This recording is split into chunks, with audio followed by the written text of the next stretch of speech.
Oh, here, this is really good. This is the Rand Paul take. It's so psychotic. The monster spending bill presented today is not just a deficits don't matter disaster. It is everything Republicans say they don't believe in. This bill is free money for everyone. Proponents don't care if you're fully employed or own your own house or own your own business. If free money were the answer, if money really grew on trees, why not give more free money? Why not give it out all the time? Why stop at $600 a person? Why not $1,000? Why not $2,000? To so-called conservatives who are quick to identify the socialism of Democrats, if you vote for this spending monstrosity, you are no better. When you vote to pass out free money, you lose your soul and you abandon forever any semblance of moral or fiscal integrity. So the next time you see Republicans in high moral dudgeon claiming and complaining about spending of Democrats and socialism, remind them if they supported this monstrous bill that really the difference between the parties is less Adam Smith versus Marx and more Marx versus Engels. Here's how you shut Rand Paul the fuck up, dude. Anytime a libertarian tries to tell you, like, oh man, these deficits, dude, these deficits, they're crazy, remind them that Rand Paul voted for one of the largest deficit increasing tax cuts in American history. The only reason why this fucking spaghetti-haired, brittle-boned dipshit is talking about, our deficits and talking about modern monetary theory. Like, he's saying that the Republicans are fucking woke with how much money that they're giving to people. The only reason why he's fucking doing that is because poor people get money now. That's why. This motherfucker does not care when it comes to rich people not giving money to the government to reduce the deficit or paying for social safety nets and social programs. He will fucking beef up the deficit by the widest of margins. But when it comes to poor people getting a crumb, $600, dude. Like, how dare you? If you're making less than $75,000 a year and you get $600, first of all, that's a fuck you. Like, it's literally, like, if they gave you zero, at least you could be like, oh, I don't know what happened. But, like, they give you 600 and they say, like, you should like this. This is enough for you.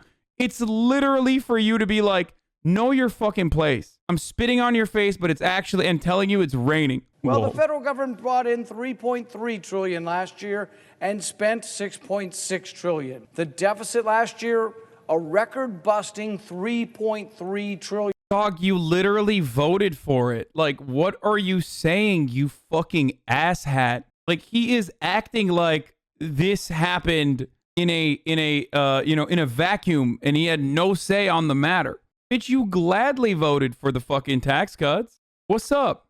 Listen, libertarians behind closed doors call welfare riot tax, like real rich people. They say welfare is a necessity because it's riot tax. You need to be so poor that it's hard for you to fight back, but not so fucking poor that you're starving and recognize that you're backed into a corner. So he knows the $600 is just shut up money, you know? I'm gonna pay you to shut the fuck up.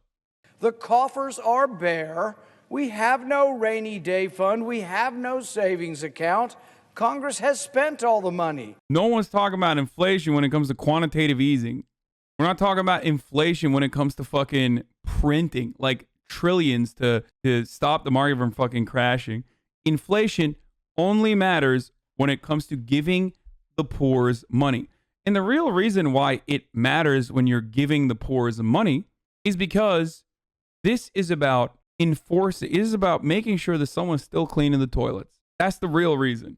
That's precisely why so many fucking, Ron Paul included, so many Republicans were like, you know what's the real stimulus? Getting back to work. The reality is, we have all these theories about what will happen and inflation is going to happen and whatnot, as though there are no like fucking checks that we can enforce at the federal level. The real reason why they don't want to give you money is moral hazard, right? That's what they say. Because if you recognize that, like, holy shit, the government could just like give me fucking money, why am I cleaning the toilets? And someone has to clean the toilets. And the only way that someone will clean the toilets or make the t-shirts or, deliver your Postmates. The only way that they're going to do that is if they are fearful that they'll die if they don't. That's at the heart of this matter. That's the reason why so many people are like unironically frustrated with giving poor people more money.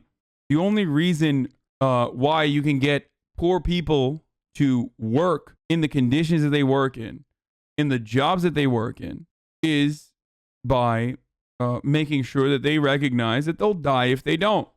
That's just the reality.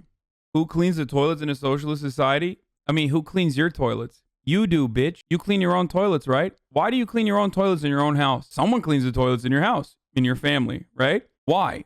You know why? Because you recognize that you own a part of that. This is your living space. People would literally do it willingly if they had more ownership. If they had more ownership over their work. You're not going to want to fucking clean the toilets when you're working for someone else and you know for a fact that, like, no matter what you do, you have no say over it. And your boss can fire you on a whim, and that you have no real interest in like growing the business beyond like maybe looking better to your manager so you can maybe eke out a better living next year when you are renegotiating your contract. You can say bad take all you fucking want, bitch. I've worked at a company, okay?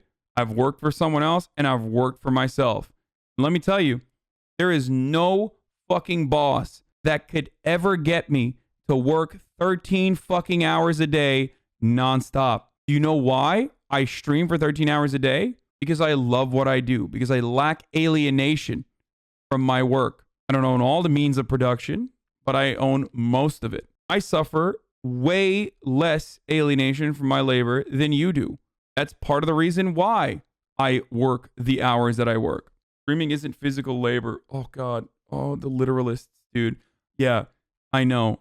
Exactly. You're right. Every single fucking person in a workplace is literally doing hard labor. You dumb fuck. There's a better way to increase fulfillment in your labor. If you have autonomy, if you have control over your job, and if you truly believe that like the business is not going to work without sanitation, it's not. When you recognize that and pay appropriately for it, regardless of like how replaceable that labor is, that is when you arrive at a situation in which people will do jobs that they don't consider to be as fulfilling or as emotionally or mentally stimulating as other jobs. Here in New York City, sanitation workers for the city are paid handsomely with great benefits, and surprised the job gets filled immediately. Yeah, there's a reason for why they get decent benefits and decent wages, brother. Some of you may not be old enough to know why. Is when they fucking did work stoppages, the entire city smelled like shit more than they usually do. That's what happens when you can exercise your collective bargaining powers. The deficit doubling and tripling. Under George Bush, it went from 5 trillion to 10 trillion. Under President Obama, it went from 10 to 20 trillion. We're now at 27 trillion, but we're adding it at $1 trillion a year before we get to this COVID budget-busting bailout. Every tax-paying American already owes over $136,000. We are $27 trillion in debt today. How do we expect a child to have the economic opportunity when this crushing debt is their inheritance from God? What destroys economic opportunity, I wonder?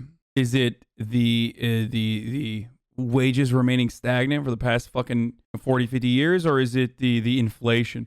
Cost of living is very, very, very high for really important areas. Like a necessity for upward social mobility is education. Prices of college is fucking skyrocketed. A necessity for survival is shelter. The housing market is constantly fucking broken. You have inelastic demand for healthcare. You die without it. You need it. Price of medicine in America is 10x. Price of pharmaceuticals and healthcare is like 10x in comparison to comparable nations. Those are the areas that we could absolutely fix with regulation. But Rand Paul is, of course, a libertarian, so he doesn't want that.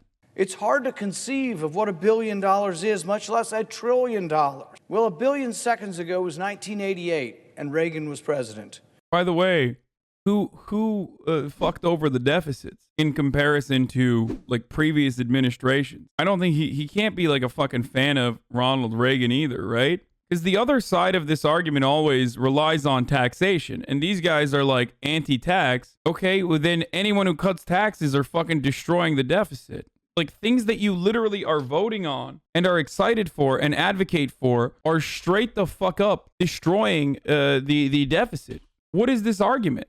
All of this should be setting off alarm bells. But the only alarm bells in Congress are sounding the alarm for more spending and more debt. No cuts, no offsets, no pay for. Partially, the reason why people don't advocate for cuts is because it's harmful politically, and only Democrats are stupid enough to ever fucking run with that. Like, you gotta be a real fucking idiot to be like, oh, we need austerity. You gotta be the biggest idiot to advocate for austerity at a time when there is a pandemic. Rand Paul is that kind of idiot. So it's not surprising that he's saying these things. John Maynard Keynes was once asked, what about the long run? He said, in the short run, you can make a stimulus, you can print money, and you can give it to everybody. And Maynard Keynes, his response was, in the long run, we'll all be dead. No concern for the future. Yeah. When I think about people who have concerns for the future, I think about the guy whose worldview is perhaps most responsible for the death and destruction that American workers face. I think about libertarians when I think about those who care about our future. Come the fuck on, brother. You don't care about our future? No, he doesn't care about our future. Libertarians don't care about the fucking future. When they talk about debt, they're ridiculous. Like, if you truly cared about debt, you would not advocate for tax cuts. If you truly cared about the future, you would not advocate for austerity, especially at a time when there's an economic crisis that's looming over us as a consequence of a fucking pandemic. It's their lack of care about the future that literally leads us down this nefarious ideology that destroys America, or at least the American working class and their conditions.